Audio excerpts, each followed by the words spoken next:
গোপন সংবাদের ভিত্তিতে জানা যায় একটি অসাধু চক্র শুল্ক ফাঁকি দিয়ে একটি স্বর্ণের চালান দেশের অভ্যন্তরে প্রবেশ করাবে। প্রাপ্ত তথ্যের ভিত্তিতে গত 22 আগস্ট শনিবার সন্ধ্যা 7টায় বিসিজি স্টেশন কক্সবাজার কর্তৃক কক্সবাজার বিমানবন্দর সংলগ্ন নতুন ফিশারি ঘাট এলাকায় একটি বিশেষ অভিযান পরিচালনা করা হয়।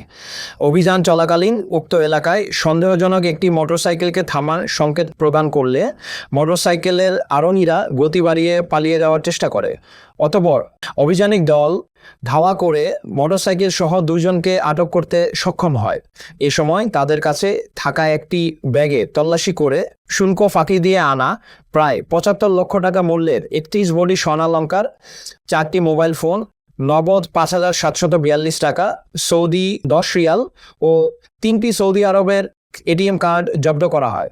আটককৃত চোরাচালানকারীদেরকে প্রাথমিক জিজ্ঞাসাবাদে জানা যায়, শুল্ক ফাঁকি দিয়ে বাজারে বিক্রয়ের উদ্দেশ্যে স্বর্ণের চালানটি দুবাই থেকে বিভিন্ন মাধ্যমে বাংলাদেশে আনা হয়। পূর্বেও তারা একাধিকবার এ ধরনের স্বর্ণ চোরাচালানের সঙ্গে জড়িত থাকার কথা স্বীকার করেছে।